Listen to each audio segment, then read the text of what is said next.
COVID-19 continues to spread across the land. What does this mean for the NBA? Major League Baseball set to return next month. NFL news that is groundbreaking in the AFC East. All that and more on Downtown Sports.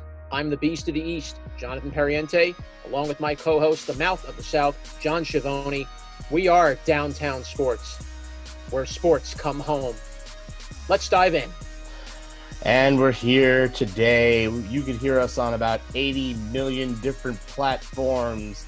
I think, let me see if I got this down. Let me see if I got this memorized. Apple Podcasts, Google Podcasts, Breaker, Spotify, Pocket Casts, Castbox, Anchor, and Google Podcasts. Yep. Eight. And what's the last one? Oh, God, 9. Damn. Overcast.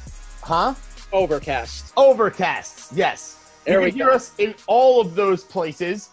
And we're going to get started because we got a special 3-part episode. In the second part of our show, we're going to talk to Kevin Smith. He is an NBA insider. He's going to tell us everything about what's going on with the NBA, what's going on in Orlando. He's going to explain to John Perriente that J.R. Smith is a pile of trash and he's not going to help anyone. We'll find all that out later. But for right now, Shane, we need you to get the clock. Get that clock up, ready to go. Start that clock. John, what's our first topic of the day? Where are we going? We're doing NBA in the second part. Are we going MLB or NFL? We're going to go to NFL because we've had a couple of things have happened over the past few weeks. First, well, the Jets still continue to be at odds with Jamal Adams. Jamal Adams has now demanded to be traded. Adam Gase wants him to stay. Joe Douglas, I'm sure, wanting him to stay. He doesn't Hold on. Adam Gase wants him to stay? Well, I mean, Is that the truth? Are we sure about that? Because I'm pretty sure Adam Gase is the reason why Jamal Adams wants to leave. I'm pretty sure Adam Gase is the reason why Jamal Adams wants to pack up and run out of town. When Todd Bowles was the coach, he made one off statement, kind of threw Bowles under the bus. But aside from that, he was friendly with the media. He was doing midday radio shows every week. He was very friendly, very out there, never had a problem with anybody. Adam Gase becomes the coach. All of a sudden, Jamal Adams becomes a problem in the locker room. You've had to have multiple meetings, and now we seem to be at an impasse where he wants to leave, and he wants to leave quickly. So why is he – what is his reasoning at this point for wanting to leave? It's really all about money that he was promised to be paid. You know, he wants to – Adams being the great safety that he is, and he is a great safety. Let's not be – Wasn't he the fifth pick in the draft for the Jets? He was number 4. Number 4. Big draft pick, yeah. Now, he wants to be one of the highest paid safeties. You know, like all safeties do. They want to be – you know, he plays well at his position. He wants to be paid that money. It's a very dangerous position on the field as well. When you're tackling people, you're generally running it at anywhere close to 15 to 20 miles per hour when you're making your hits. And he feels the Jets have been kind of beating him around the bush, not paying him. They've broken their promise that they were going to pay him. So what promise were we speaking about here? Because that's the thing I keep hearing about is, you know, even though Jamal Adams took the rookie deal, he took it with the expectation that more pay was going to come earlier than the deal provided. They were going to take care of him. He heard the same line from McCagnon as he heard from Douglas, as he heard from Gase, as he heard from Bowles, as he heard from the Johnsons, and nobody seems to be telling him anything. And what is the entire timeline of this story? Because the fact of the matter that we can't even manage to keep the best secondary player, one of the best in football right now on this team to build around is ridiculous. You have the quarterback, finally. You have the running back, even though you don't know how to use the running back. You still have the running back. Mm-hmm. Why are you going to take away the third cornerstone of this team? Well, again, the Jets need to pay him the money that he deserves. Now, let's go back a little bit. I just pulled up the contract situation currently that Jamal Adams has. Now, he was He signed a 4-year contract back on July 22nd of 2017 worth $22,258,808. Mm-hmm. His contract is fully guaranteed and includes $14,328,224 in a signing bonus. And he earns yearly roster bonuses at the start of training camp. Okay. So right now, under the 2020 deal, and Adams now turns 25 years old this year, Mm-hmm. he's at a base salary of $825,000 with a prorated bonus of $3,582,056, a roster bonus of $2,765,292, and a guaranteed salary of just over $3.5 million for this year. So we're talking overall. He's about to make $9 million, give or take. Next year, his base salary will be just short of $10 million. Next year, remember he's under contract for another year. So Jamal Adams doesn't want to wait till next year to get a lump sum. He wants money now. He doesn't want to wait. He wants the money now. But when was he told or promised, according to him, that the Jets were going to give him this magical thing that wasn't written in contract or signed to or agreed to by lawyers? You see, because that's the thing when you get into contract disputes with your team. You sit there and you think to yourself, yes, I understand maybe you signed that contract and you were worth that at that time, but, maybe your values jumped up. What I don't understand is the threaten to trade me or I'm going to sit out or anything like that. If anybody worked at any other job and said, well, I decide even though I agreed to get paid this much money per year with these terms and I inked my name on that contract, if you decided – all of a sudden, like, you know what, you're a milkman, right? And you deliver the best, freshest milk on the planet. And the company that you work for pays you like you are a beginning milkman. If you decided to sit out for your job and say, I demand more money, the company's just going to hire another person. So in real life, that's how that works. Now, I understand contract disputes, labor disputes between unions and people. But if you signed that contract knowing full well what the terms were, and you said back when you signed it in 2017, I think this is a great deal. Jamal Adams was actually more well-regarded back then than he is now. A lot of people are about to be the bad guy right now because of his money situation. Exactly. So his stock is actually decreasing the more he asks for money. So to me, what I feel with and by the way, I actually agreed with Le'Veon Bell sitting out the Pittsburgh situation because that was an entire mess of drama. This, to me, is not that situation unless it really isn't the money.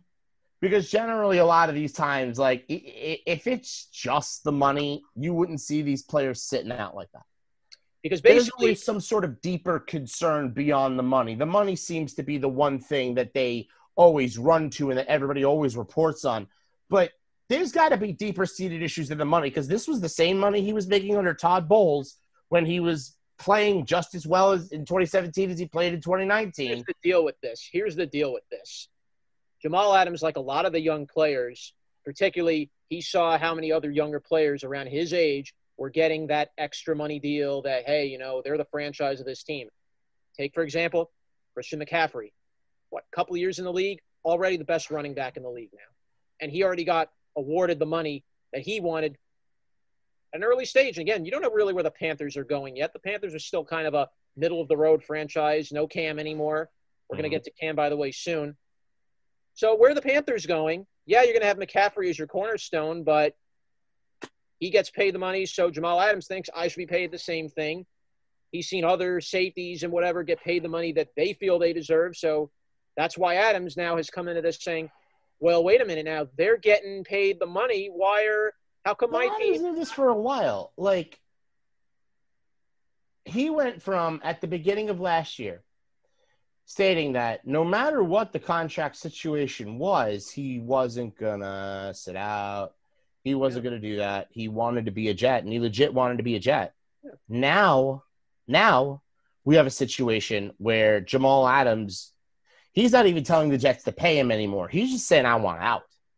Like, we've gone beyond the pay me point with Jamal Adams. He's said, I want out. But let's go to the other part of this segment. Now, to compound the Jets' problems, Iron Eagle a few weeks back, right, said to us that the AFC East was the most wide open it's ever been in years. That is officially over. That door is closed. That time has passed. Big news, Cam Newton signs a 1-year deal with the New England Patriots. It's incentive-laden, and if he gets through and does all the incentives, he will make $7.75 million. Mm-hmm. And then, if Belichick likes his work, they'll actually franchise tag Cam for $26.4 million next season. Less money than he was paying than they were going to pay Tom Brady by a lot. So you're saving money, getting a younger quarterback, physically better quarterback. And I'm sorry, the situation in Carolina wasn't that great for a very long time. Gone were the days of Rivera and championships and potential Super Bowl opportunities. Cam Newton, and I know what everybody's going to say, but he didn't run at the fumble. He didn't run for the fumble. One play. But how do you know he has that fire to win? Bill Belichick signed him. So to me, the Buffalo Bills are completely unproven. The Miami Dolphins are going to forever be in 8-8 hell until something happens. Well, they got Tua now. They're gonna get good when Tua starts. Maybe.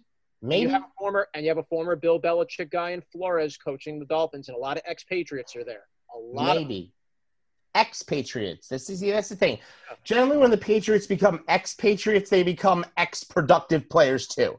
So that's generally how Belichick does. He brings them in, uses them up, and abandons them on the street and says, "Thanks for the time, guys. Bye." So that's how Belichick operates. So if you think that Bill Belichick would have made that big of a miscalculation, and then I know the other argument people are going to bring up, Randy Moss. Look at how Randy Moss turned out. That blew up in Belichick's face. Yeah. I'd rather – if Cam blows up in his face after winning a Super Bowl, I'd say that's still a pretty good deal. Well, I'm curious what New England's going to do here, because obviously Cam Newton is not just going to get given the starting job. He's going to have to earn it. Oh, yeah, he is. You have Jared Stidham, who at the time was going to be the starter. He's getting that. No. They signed Cam Newton to be the starter. I am dead sure of that. Incentive-ridden deal, they signed him to be the starter. Now, what Cam Newton will bring to the table, yes, he is a running back. He is a guy that can run with the ball, not just throw it. So you're going to have a double threat package with his arm and with his legs. You could always, start Stidham and maybe have Cam run like a little package on like a wildcat, or maybe have him run a little trick play here and there. Do you know what else Cam could do? You can really implement him a lot of ways. Cam plus Edelman in the backfield with whatever running back the Patriots have. Sonny Michel, yes. Michel, Newton, and Edelman in the backfield. That's sick. That's like sickening to imagine, especially with Cam Newton, who knows how to, once again, another quarterback who knows how to run the football, who knows about offensive protections. By the way, the New England Patriots offensive line will protect Cam Newton, unlike what Carolina's did. The running backs will actually know where to go, unlike Carolina. The Patriots are the most well-coached team in football. As much as I hate to say it, genuinely believe Bill Belichick is the best coach in NFL history, bar none. In the period and the days of free agency, he still managed to build a dynasty that's still going to this day. I mean, Belichick and Brady have broken up, but remember that first season started with Bledsoe as the quarterback until Brady came in later on in the season. So just because the Brady's part in the dynasty is over doesn't mean that the dynasty is any sort of over. No, the day the Patriot dynasty dies is when Belichick is not there. When Belichick decides, I'm hanging him up, I can't coach anymore. I guarantee you. Let me tell you when that's going to happen. Ready? Belichick will retire and not coach anymore the first time the New England Patriots fail to make the NFL playoffs. It's pretty bold. It's pretty bold. I do not think Bill Belichick would be able to live with himself if a team he coached didn't make the playoffs. So now that you put Cam Newton into the mix, originally Ian Eagle believed the AFC East was very wide open. You don't think it's wide open anymore? Nope, I don't, because the New England Patriots have an MVP, a former MVP, a former NFC champion, started in the Super Bowl. So if anybody was there and willing to judge that situation, it was Bill Belichick. Because Belichick watched it live on the sidelines, watched that fumble, watched that play. Still, though. Saw that. Knows exactly who did that, and knows exactly what player was responsible for that. And he still signed him. Fair enough. Now, as much as I think the Cam Newton move will be great for New England, I think it will be fine. I think New England is definitely still going to be a threat in the East. I don't think you see a drop-off in quarterback play. We'll see what happens, but I still think that AFC East, you have a lot more balance in that East than you've had in years. You have Tua, who's going to get his shot with the Dolphins. I would not sleep on him. Buffalo, we've already seen what Josh Allen can do. That Buffalo defense is deadly. They have a great running attack. Sean McDermott, I trust him anywhere I go. And then, of course, the Jets beefed up their O-line. They got a lot of pieces in the draft. They got upgrades for Sam Darnold. I would not sleep on the Jets either. This AFC East, ladies and gentlemen, is going to be a little more competitive than it's been in a long time. But for now, we're going to take a break. When we come back, Keith Smith, NBA insider of Yahoo Sports, will join us to discuss kind of the timeline of the NBA and from where it began to where we are now in the era of COVID-19. Have a fun season, Patriots fans. You're going to win another AFC championship. Back after this. Hey, everybody. It's the Mouth of the South, John Schiavone, along with my co-host, the Beast of the East, Jonathan Perriente. We are the hosts of Downtown Sports, your podcast home for everything New York sports. And if you haven't heard, Anchor is the easiest way to make a podcast. Let us explain. First off, it's free. There's creation tools that allow you to record and edit your podcast right from your phone or computer. Then Anchor will distribute your podcast for you so it can be heard on Spotify, Apple Podcasts, and so much more. You can make money from your podcast with no minimum listenership. It's everything you need to make a podcast in one place. Here's what you guys need to do. You need to download the free Anchor app or go to anchor.fm. Once again, download the free Anchor app or go to anchor.fm to get started. Let your voice be heard. Be the voice of the voiceless. Anchor.fm.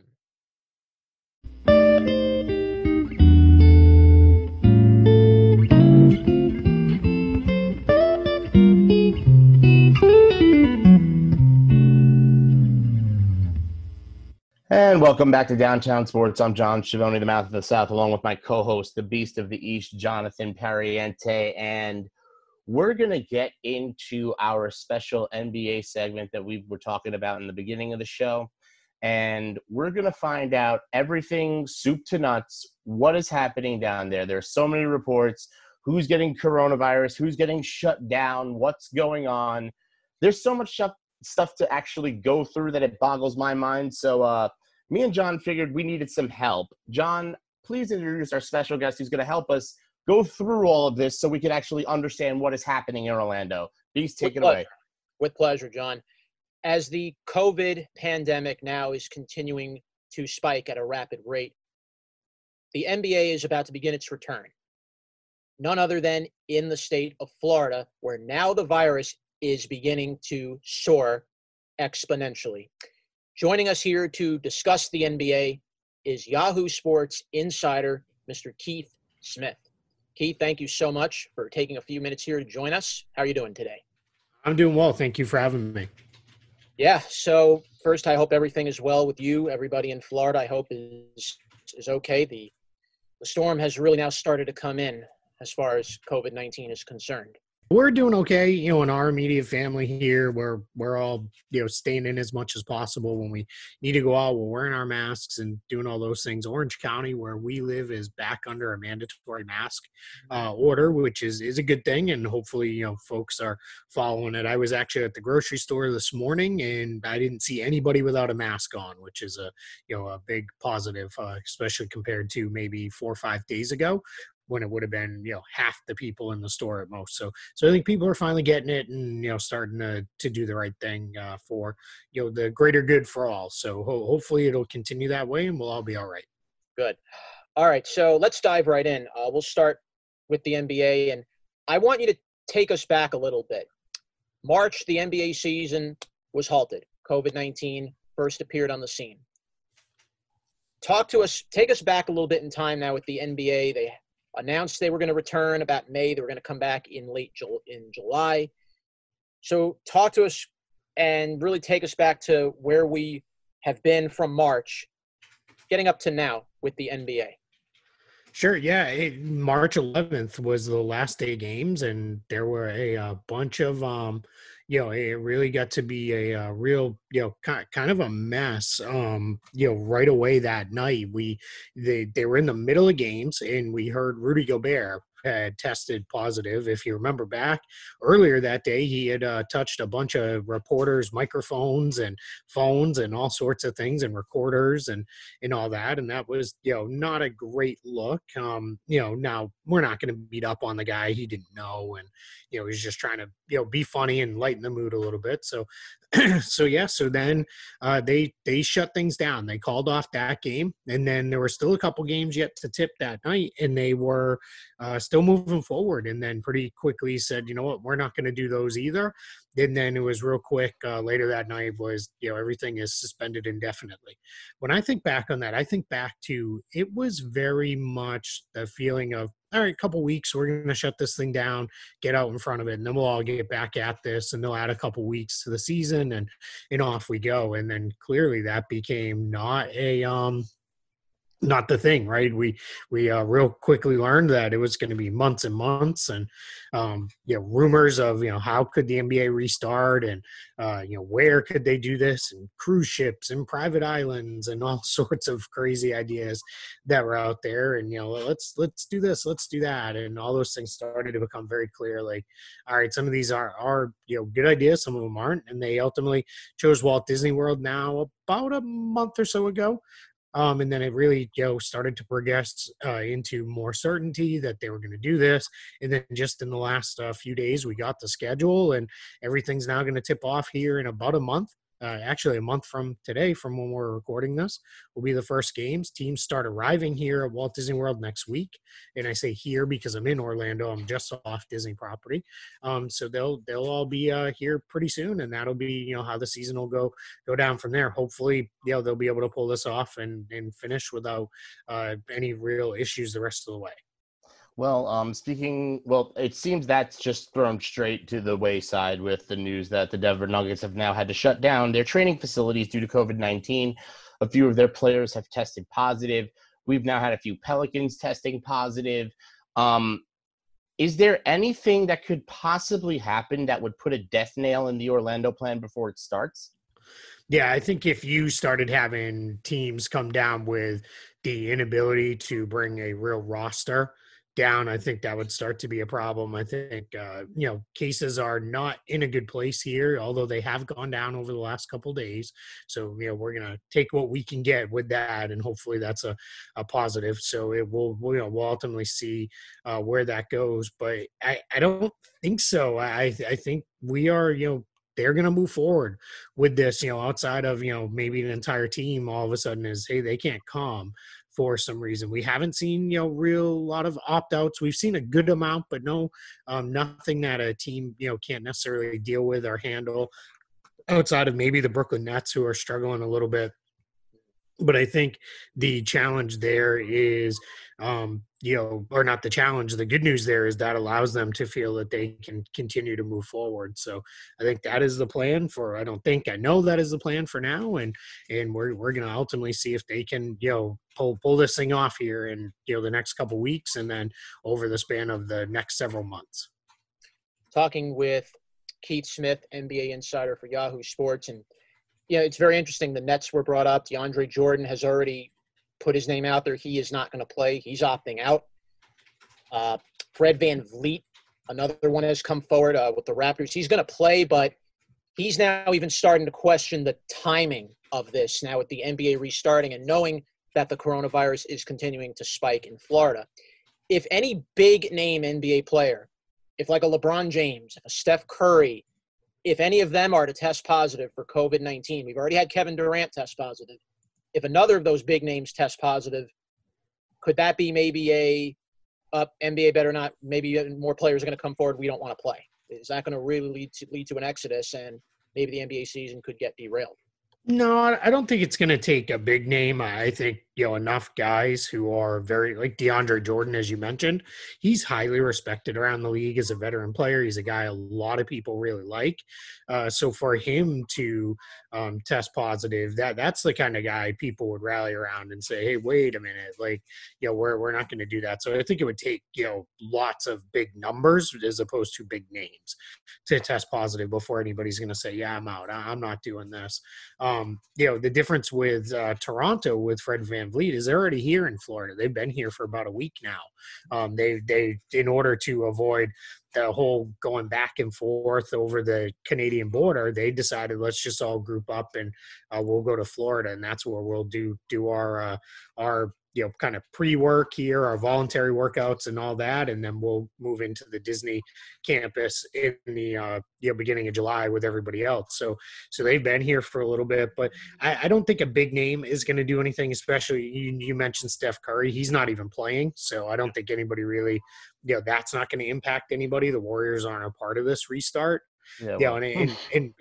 So I don't but if think LeBron caught it, though, I mean, honestly, if LeBron James gets coronavirus, that's not going to stop the NBA. But No. I just want to move forward into Sure. their living situation in Orlando and their living situation in Disney. We hear a whole bunch of different ideas of where a player is going to stay, which hotels. Exactly what kind of amenities are these guys going to be receiving? We're hearing everything from they're just getting room and board to they can have bottle service delivered to their room, hollandaise sauce with crab cakes and all this other stuff. Like, exactly what is going to be the lifestyle of the NBA player in the bubble city? Yeah, this is not Joe's roadside motel where you put a quarter in the bed and it vibrates. Yeah. That's not the case here. So what they're going to have is they are going to have really nice setups in each one of the resorts. There's 3 resorts that the NBA is using. The teams that are expected to be there the longest are going to be at Coronado Springs and the Gran Destino Tower. That opened about a year ago. It's really nice. It hasn't had very many guests in it because it opened only about a year ago and then didn't even stay open long enough to have that many people in there. So that's a really going to be a nice setup. The Grand Floridians, where the kind of mid-range teams, the teams that are expected to make the playoffs but not stay in a long time, are going to stay. And then the Yacht Club is where the teams that are they're coming and trying to fight their way into the playoffs. That's where they're going to stay. And what ultimately they're going to do is they're going to have they're going to set up through the catering and convention teams. They're going to set up menus for them that they can order off of in the morning and in the afternoon and in the evening. They're also going to do team dining, that's very common a lot on road games and the like for teams. So they're going to set that up for them. And then as far as the amenities go, they're going to have access to the pools, the walking trails. They're going to have gyms set up in these places because all these have convention centers as well. So they're going to have those set up for the players to do their thing. And then they'll be able to, play cards and the like. There was even in the health and safety protocols, documents on, we're going to, do the playing cards need to be recycled at the end of each use and those kind of things. So that gives you a window into the effort and care and thoughtfulness that were put in to the safety protocols. That's what they're trying to do. Sounds interesting. I think it's a very good plan, at least for the players, how the NBA is going to do this. I like to also know about the production side of things for the announcers, for cameramen, et cetera. How are they going to be taken care of? Are they going to do the games in the arena? Are they going to do it remotely? What is the plan for the NBA going forward with the production side of the games? Yeah, so the camera crews will all be there. Now, I don't think a lot of people know, even when it's like a big national game, it's usually a local crew that does the camera work. They don't necessarily, it's not like the NFL where they pack up and travel to a new city each week. Because the NBA is bouncing all over the country all the time. It's usually a local crew. So they've got a lot of local people here in the area that they'll be the ones that will be primarily responsible for that side. As far as the broadcasters go, in the early portions, they are not going to be on site. They're going to be calling games remotely from a studio, and that'll be how that'll work. And then it sounds like when we get down to about the conference finals or so, maybe the second round of the playoffs, it hasn't been fully mapped out and determined, but that's when the national announcers will likely arrive on site, and then they'll call the games on site from that point forward. But while there's the full teams and they're playing the 8 regular season seeding games is what they're calling them, those will all be done remotely, including the local broadcast teams on the regional sports networks. So they won't be there. You're not going to have any of the sideline interviews like you see on the national games or anything like that. It's going to be, a lot more just go out, play the basketball game and get out of there. Very summer league style. I've jokingly been calling it summer league with stakes. So that's really kind of what we got going on. Well, summer league with stakes. That's exactly it. So let's talk about this summer league with stakes. What teams do you honestly think have a chance to actually fight their way into this playoff scenario realistically? I mean, I know where I think the NBA wants to see it go, because I think they literally set this up to get Zion Williamson into whatever restart the NBA was going to have, because if it didn't, all that promo that you gave him all year long would have went to about a half of a season injured and then off because of his team not being able to qualify for the playoffs. So I know what the NBA is going for, but what do you think might happen in terms of teams rated, like seeded like 7 through 10, specifically in the West? I think in the East, we know who we might get or not for the most part, but specifically in the Western Conference. Yeah, even in the East, it's pretty cut and dry. Even with the Brooklyn Nets bringing, 2 NBA players and the 3 of us on this broadcast to fill out their roster, I think that they're still probably going to make it. They're just, far enough ahead that I think it's, they're going to be okay. It's just such an uphill battle for the Wizards to pass either the Nets or the Magic. So what you're looking at here with the in the West is what they did with the Pelicans, and this is interesting. The Pelicans had the NBA's easiest schedule to close the season before everything went on pause, and it was by far and away the easiest schedule. Like, it was pretty light. They had a couple games against the Cavs left. I think they might have had a game against the Warriors. Like, they had a lot of winnable games down the stretch. So I think they made sure to give them as easy a schedule as possible the rest of the way. Now, you could say, well, that's because the way it was matched up, or it's because it's Zion. It's a mix of both. If you're just really looking at it objectively, they want to make sure that they take care of the team and give them a shot there. So what do I think is going to happen? I do think the Pelicans are going to chase down the Grizzlies and force the play-in, but by virtue of having to beat the Grizzlies twice, I don't think they're going to be able to do that. I think the Grizzlies are a good enough team that they'll get one of those wins, and Memphis will ultimately get into that 8 seed. Well, speaking of that, Keith, I'm looking at the NBA's seeding games, and of the 22 teams that are going to make up who gets in, there'll be 8 seeding games for all 22 teams. The Pelicans schedule, I'm looking at it right now. They're going to take on the Kings twice, the Spurs, the Magic, the Wizards, the Jazz, and the Clippers. In fact, the NBA season for this will return on July 30th, and they will be part of a doubleheader on TNT. They will take on the Jazz to kick things off. What are your thoughts based on the schedule that the Pelicans are going to have, knowing they have to play the Kings twice, they have to play the Grizzlies in that third game or so, and they're going to lead off with the Jazz, and knowing what you're going to have to kind of match up with here against the meat of the Eastern Conference and a mix of the Western Conference? What chances do you see for the Pelicans against this schedule? Yeah, I think they're going to do well. I think that they were really playing good basketball down the stretch before things paused. So I think they're just going to keep moving along there, and I think that they will ultimately be the ones who may make it in to that play-in round. But then again, it's because they've got to beat the Grizzlies twice. I think that's just going to be tough for them. Now, the other important thing is that they don't have any players that they have, not necessarily ruled out, but nobody has opted out of the Pelicans. I would have put the Trailblazers in there as having a really good shot because that's just the level of respect I have for Damian Lillard as well as CJ McCollum. But without Trevor Ariza, that's a huge loss for them. He was really important. He was really kind of the only true small forward that they had on the roster. He's probably their best defender in their starting five. So that's going to be a pretty big loss. So I am now, a little less high on their chances. So I think, again, the Pelicans, they're going to chase down Memphis and they're going to force the play-in, but then you got to beat them twice in a row. And that's a hard thing to do in the NBA, when teams are relatively equal. So I'm going to still say Memphis, gets a win in the play-in, and that's how they get in.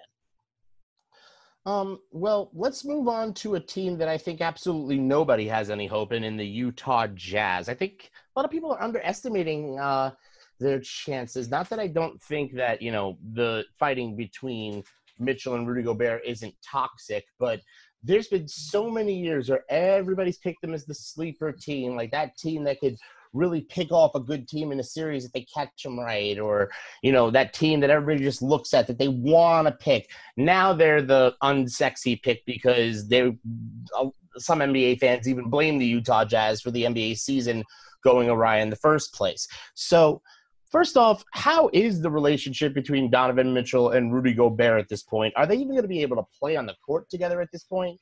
And what do you see them doing?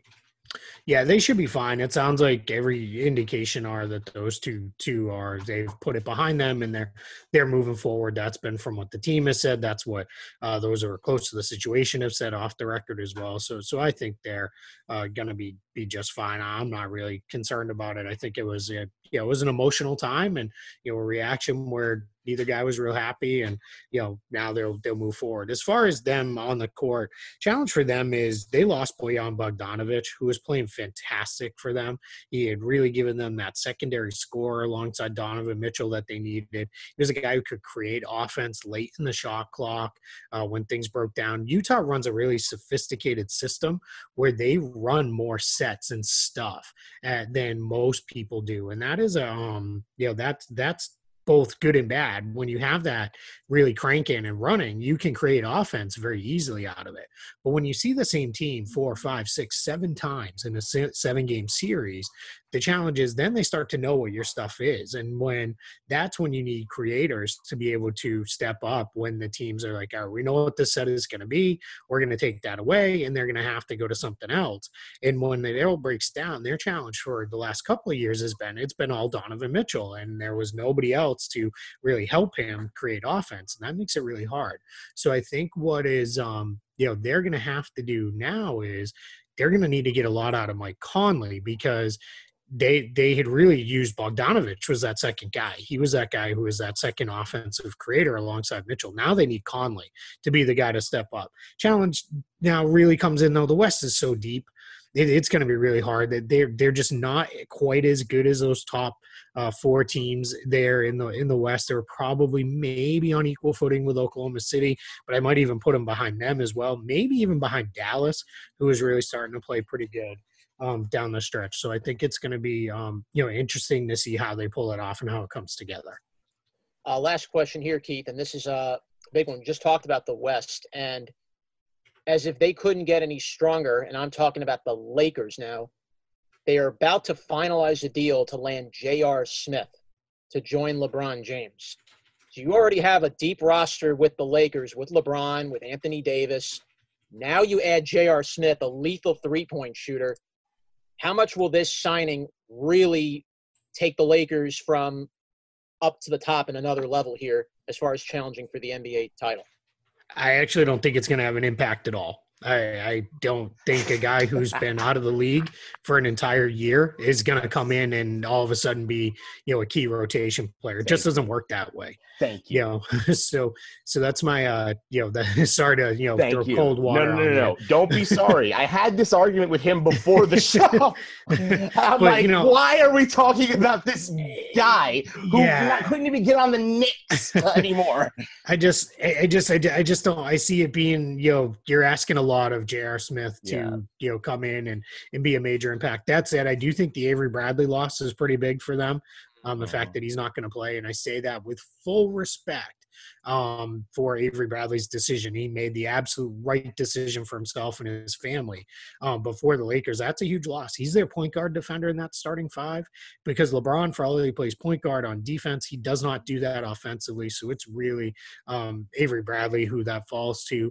And, so that's going to be kind of, tough for them to overcome. It's going to put a lot more pressure on Kentavious Caldwell-Pope and Alex Caruso. And maybe they get something out of J.R. Smith. And let's not forget, they also signed Dion Waiters, which, we all kind of collectively forgot because he hadn't played for them yet. So they're going to have him. So they've got enough depth to get by, I think.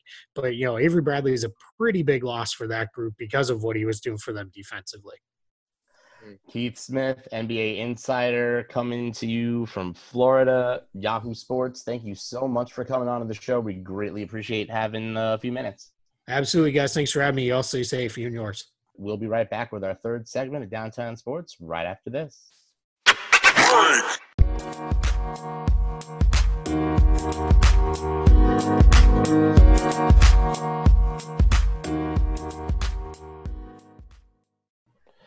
And we're back on Downtown Sports. I'm the mouth of the South, John Schiavone, along with my co-host, the Beast of the East, Jonathan Pariente. This is where sports come home. And where are they going to come home to find and hear us, John?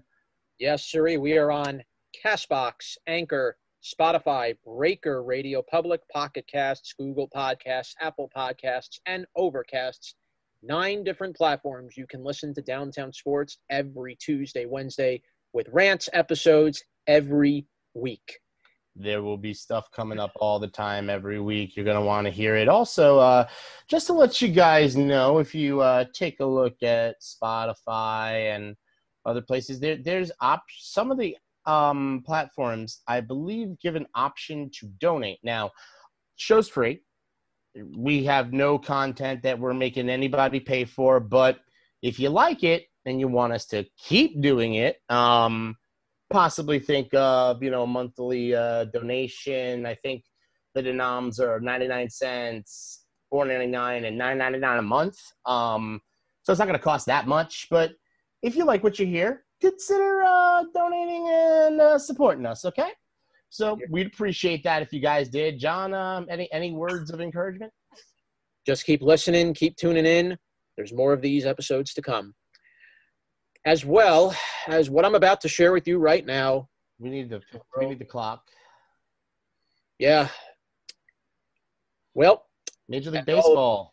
As all of you guys know, Major League Baseball's coming back. You told me not to watch or read anything or look at anything having to do with baseball. You told me once you saw things today, don't look at baseball. I said, okay, fine. Well, I'm more than happy to share with you what I found, and it's very interesting. First, just start the clock, Shane. So, first, a few small things. A couple little moves have been made. First, the Mets made 3 new additions to their club today. Oh, really? Actually. So now Robinson Cano's buddy, Melky Cabrera, is coming to the Mets. Erasmo Ramirez and Gordon Beckham are going to join the New York Mets as of yesterday. Congratulations. So Mets will have some good veteran presences, a good outfielder in Melky, a good arm in Erasmo Ramirez, was with the Rays for a bit. Gordon Beckham, a solid infielder. So we'll give the Mets a little depth. Mm-hmm. That. Yankees seem very optimistic, according to Brian Cashman, that Aaron Judge will be ready for opening day. That should be a very interesting. Wait a minute. Wasn't he going to need shoulder surgery again a week ago? Yeah, but it seems now that maybe things have changed. Maybe he recovered. Pull that up, because that makes no sense. Like, I feel like we're in an off timeline here. Like, I stepped out of the house, I stepped onto something, and we changed timelines. The last I heard was Aaron Judge was still hurt and still looking like he wasn't going to be able to start the year. What's the differences now? Well, according to MLB trade rumors, after months of uncertainty surrounding the status of Yankee slugger Aaron Judge, general manager Brian Cashman said on a conference call today the team is optimistic he'll be ready for the rescheduled opening day. And the Yanks are also optimistic Giancarlo Stanton will be ready in the DH slot. Giancarlo Stanton was actually on air today. He was on a local radio station in New York City talking to a couple of people, stating that, and he actually had some very interesting things to say, Giancarlo Stanton. And the first thing he said that I found very interesting was he felt that it was going to be very difficult for players to follow and keep to all the social distancing rules and everything that Major League Baseball is going to be putting in place. It should be very interesting to see. James Paxton. He literally said, I don't think people are going to follow this. Well, this is going to be very interesting to see what happens as athletes are testing positive as we speak here. Let's get back to the Yankees. Paxton's okay now, finally healthy. Yeah, Paxton says he's ready to go. He had missed – he was going to be out before this with back surgery he had to undergo. And Aaron Hicks will be ready as well come opening day. So off of Tommy John surgery? Yeah, he was coming off the Tommy John from a year ago, so this is very good news. Right around the time of period of year where Didi Gregorius came back last year, so a few players have decided to opt out also as part of the concerns of COVID. Ian Desmond was the biggest one, from what I understood. Ian Desmond, he decided to opt out, citing concern. Now, I didn't hear the statement. Apparently, there was a long statement he put out on Instagram, like, and a lot of people are very mixed on what he said. So, John, instead of debating it back and forth, what was it? Just straight away. Desmond explains that the COVID-19 pandemic has made this baseball season one that is a risk I'm not comfortable taking. He says he's compelled to stay home with his pregnant wife and his children. Listen, family comes first. A lot of people need to understand that. With a pregnant wife and 4 young children who have lots of questions about what's going on in the world, I can feel where he's coming from. It's not worth playing and risking your health. You have a pregnant wife. Those are the two words that really make me understand Ian Desmond's point of view. Pregnant wife. The same can be said for Ryan Zimmerman and Joe Ross opting out from the Nationals. Mainly Zimmerman's concern, of course, was he has a newborn daughter at home, and his mother. And this could be the last year of Ryan Zimmerman's career. Like, let's be real. A lot of people were thinking 2020 might be his swan song, his retirement. I thought last year was going to be at the Nationals, won the World Series. That would have been a perfect way for Zimmerman to go out. But wanted to play another year. Got to give him credit. Mike Leake is another one that's choosing not to play. Another pitcher on the big-name circuit that decided also he is going to opt out. So now here's my other couple of questions. Now, we heard a lot of talk from Mike Trout and Zach Wheeler at the beginning of all of this. What are their statuses? Is Wheeler going to be showing up to Phillies camp? Is Trout going to be showing up to Angels camp? Are these people actually showing up? Right now, we don't really have info on that for sure right now. Trout, haven't really heard very much. As for Wheeler, I know Wheeler put out a statement in March saying that he didn't want to play, pregnant wife. Yeah, that's what Wheeler said early on. I'm curious if he will stick by that. That's a very interesting question. Will he stick by it? I mean, he had mentioned he was not going to miss his child's birth if MLB plays in isolation. He hinted that back in March. Yeah, but was his fear isolation or getting COVID in the first place? I think I would think like the whole isolating because of COVID, not being around his family and all that for the number of times his family have to isolate, he'll have to isolate. Those are things you really, as a player, take into account. It's not always about the money you make or about the position you play. It's not always about the game. Sometimes there are things in life bigger than the game. All right, and now let's get to we actually have something to tell you that's real or tangible in sports. Guess what? A game is scheduled. Yes. It's going to be on July 23rd. Now, I temper all of this with if the virus allows. Everything is tempered by if the virus allows. So if the virus allows, the first game of the MLB shortened summer, whatever the hell this is called, I don't know if this is a season or Yeah. if this is like a 60 games. extended. It's 60 games. That's all it is. It's a 60-game season. You'll have the playoffs and the World Series. Yeah. But it will be a season. So game one is going to be Yankees Nationals At National Park. versus Scherzer. Olin Scherzer. Nationals Park, Washington, D.C. Hey, in a normal world, I'd love that matchup. I mean, if this was normal right now, I'd be screaming for this matchup every day of my life. A perfect rematch from Game 7 of the World Series in which Garrett Cole never had a chance to play. You know what I think is going to be funny? What I think is going to be funny? Yep. This is going to be the one time Donald Trump goes out to throw the first pitch where he doesn't get booed out of the stadium. Oh, my God. This is going to be the first time Donald Trump or Pence or somebody from the U.S. government is going to get on the mound and throw the first pitch, and they're not going to get booed, only because there's no fans there. So I'm sure if there was a fan, maybe some of the production people might boo from wherever they are, but it's not going to be audible. Yeah. Well, let's go to the but now let's go to the real news here. Real news. Yeah. So this wasn't the real news? No, this is the big news. Baseball has announced its rule changes that are going to take effect for this 2020 season. So first, let's go right through it. The on-field rules. The National League is going to utilize the designated hitter for this year. All right, let's begin with that. So we knew that was going to happen. We knew they were doing the DH. Yeah, I mean, like, look, long overdue. I think the National League should have done this for a long time. But now I think you all just, like, I don't know, you like to treat pitchers like special people, like, for some reason, like, Lord forbid, Garrett Cole gets up and grabs a bat, and then he swings at the ball, and then he had to run the bases and get hurt. Oh, my God. Well, speaking of bases, this is the next interesting bit. You remember when baseball talked about it about a rule change of starting an inning off with a runner on base? Oh, please tell me that no. The batter or a substitute for the batter who leads off an inning shall continue to be the batter who would lead off. Okay, blah, blah, in the absence of this extra inning. So, yeah, an extra innings rule will begin each extra inning with a runner on second base. What kind of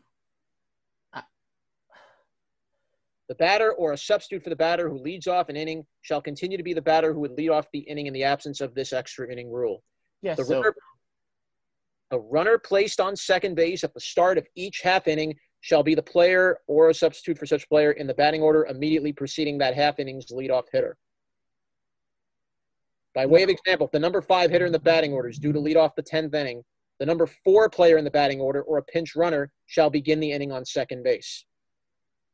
So you're telling me that we could be in a situation where all a team has to do – hold on. All a team has to do to win an extra innings game is put a fast runner on second and hit 2 fly balls to anywhere deep in the outfield.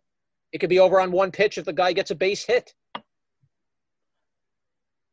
So explain to me how you could literally make 2 outs, no contact, and still score a run without putting anyone on base. Okay. If you would have said to me, the runner starts on first, a base hit's not going to win the game, 2 fly balls are not going to win the game, you would have to actually accomplish something in order to get the runner home. Here, all you really have to do is get bat on ball, ball in air. There's no strategy involved in that. Yeah. All you do is whoever is the person that you're taking out of the lineup, you pinch run them for the fastest guy on your bench, and you just send them on fly balls. And then if you're the defense, what you do is you pitch incessantly low to get ground ball outs. You're literally taking the strategy away from baseball. It's a little bit easier. Just bunt the ball the right side. Yeah. Well, yeah, this is now going to start teaching players now to start playing fundamental baseball. Shane Sullivan from Behind the Glass. Yes, fundamental baseball, because now you don't have to actually accomplish a hit or a double or a home run to score in this new format. All you need, you're right. Shane is right. Bunt up the right side towards the first baseline, get to third. Bunt up the third baseline, run home and run over the catcher. Done. Bunt up the first baseline. Oh, wait, I got another way to do it. How about this? Steal third on the first pitch because no one's going to expect that. Yeah. Then fly ball to go home. Game Literally, over. You've had to do absolutely nothing to score a run. Let me continue some more into the rule changes a little bit more. For purposes of calculating earned runs, particularly when you start that inning with a runner on base, because, hey, that wasn't the pitcher who put him on. Mm-hmm. The runner who begins an inning on second base, pursuant to this rule, shall be deemed to be a runner who has reached second base because of a fielding error, but no error shall be charged to the opposing team or to any player. So they're going to treat this runner on base as if he reached on an error. So basically, let me explain what this means in real life for baseball fans out there. So what that means is the runner on second is actually a Force Ghost, okay? It's like a Force Ghost that appears. It's like when Obi-Wan appears to Luke in Star Wars, okay? That runner is just going to magically materialize as a Force Ghost. And he's going to be there because he never got there. He wasn't put there. No one counts him except for the final score. So, yeah. All right, let's keep it going. Also, the new 3-batter minimum rule is also going to be in effect. Don't forget that now. Wait a minute. So we're doing that ridiculous nonsense where every pitcher has to face 3 batters now? Yeah. So now we're taking out bullpen strategy. We're taking out end-of-game strategy. We're taking away – no lefty-righty specialists. That's out the window now. No more. So and you're telling me that they think starting pitchers aren't going to go 4 innings? I think you might see a situation this season where a smart team might actually put the 10 starters in their rotation. Yeah. Or 10 starter type level pitchers in their rotation because you're going to need guys to go 2 or 3 innings. Yeah. So as previously announced, the new 3-batter minimum rule will require the starting or any relief pitcher to pitch to a minimum of 3 batters, including the batter then at bat or any substitute, until such batters are put out or reach base, or until the offensive team is put out, unless the substitute pitcher sustains injury or illness. So wait a minute. If you bring in somebody to get out number 3, that fills the requirement? If a pitcher gets hurt, let's say he got 2 outs, okay. Then No. What I'm saying is this. So the pitcher faces 3 batters, right? That's 2 outs, runner on first. Aaron Boone goes to get somebody from the bullpen, right? They bring him in. That guy gets out number 3 of the inning. Is he mandated to pitch outs number 1 and 2 of the next inning? Or is that over? Good question. That's a very good question. I would think, yeah, if I had to guess. Because the way you read the rule, it makes it sound like as if you could have your lefty and righty specialist as long as there's 2 outs in the inning and that's the last out. Because you said in that last line, it's until 3 batters had been played against or until the offensive team is out and that inning is over. Yeah, so I guess it'll be like, if he gets the 1 batter, I guess that's the only little time you'll see a batter maybe face 1 batter and that's it. Only in this rare regard should the pitcher you bring in get hurt if he happens to get injured. Only in Major League Baseball would they have an entire argument about a season, completely screw everything up to the point where no matter what happened or what they came up with, they still were only going to have a 60-game season in the first place. So if that was going to be the deal from day damn one, they should have just said that and had baseball starting from July 4th. That's what they should have done. And now we're going to get a 60-game season that's going to look like a circus act wannabe, like off-Broadway production of baseball versus actual baseball. Then on top of that, the product's going to suffer. And then the last thing that I want to close the show off with before I hand it to Beast to sign us off, one more big announcement that I heard that Beast told me about earlier in the day. Officially, even though we all knew this was going to happen, this is about as surprising as water being wet.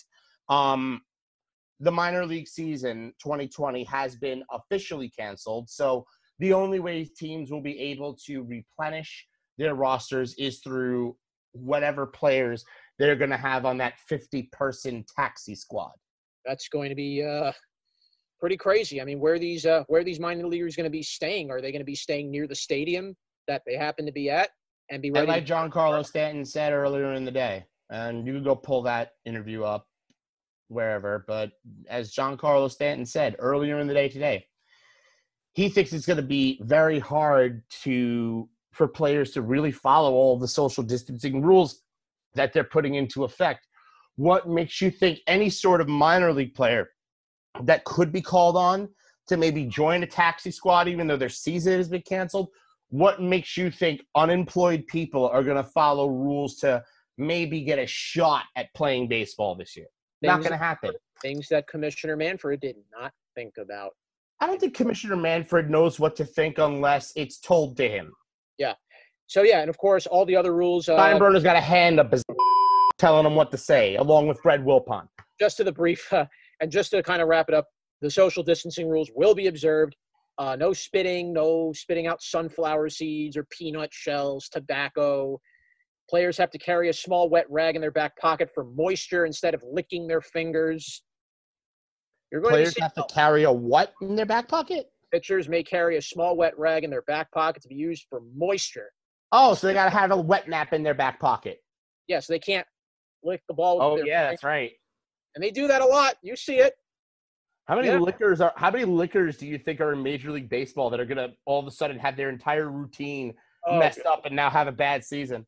Every pitcher is going to do that. Look, I am sure you're going to see bloated ERAs. You're going to see some insane batting averages that we're never going to see again. Watch Yoenis Cespedes hit 420. Hey, how long has it been since somebody even hit 400? Ted Williams, let's go back in time. That was the last time anyone hit 400 in the major leagues. The best streak we've ever had through 60 games, I believe, I forgot the player's name, but he hit 409, and it was recently. Chipper Jones in 2008 batted 409. Playing in. Are we going to see somebody actually beat that? Well, you mentioned Jeff McNeil. I wouldn't be surprised if anybody could break it. It's McNeil. That guy is a hitting machine. Yeah. Every time you watch him, he'll give you about 2-3 hits a game. That's how. Gleyber Torres, if he stays healthy. Yeah, Gleyber's a good possibility too. We're going to see. Mookie Betts can do it. We're going to see players crack 400. Maybe Trout will do it. Who knows? We're going to see players putting up records this year that we have not seen in over 50 years. Only because we're going to see a very weird season. A lot of things we haven't seen before. But at least for now, if the virus allows, baseball, we can at least talk about potential matchups for the first time in months. And it feels good. And with that, we're going to close out Downtown Sports. I'm John Schiavone, the Mouth of the South. That's the Beast of the East, Jonathan Perriente. Before I hand it off to Beast to close the show, I want to thank Shane Sullivan behind the glass. I want to thank Krista Large and Tony Manville, our research team. John, sign us off, bro. I want to also thank Keith Smith of Yahoo Sports for joining us on our NBA discussion today. Reminder, fans, you can listen to our podcast on CastBox, Anchor, Spotify, Breaker, Radio Public, Pocket Casts, Google Podcasts, Apple Podcasts, and Overcasts. We are on every Tuesday, Wednesday, rants, episodes, you name it. We will have them up every week. Please listen in, donate whatever you can to our brand. Please listen in to Downtown Sports because that's who we are. We are Downtown Sports, and we are where sports come home. Jonathan Perriente, Beast of the East, Mouth of the South, John Schiavone, saying, we out.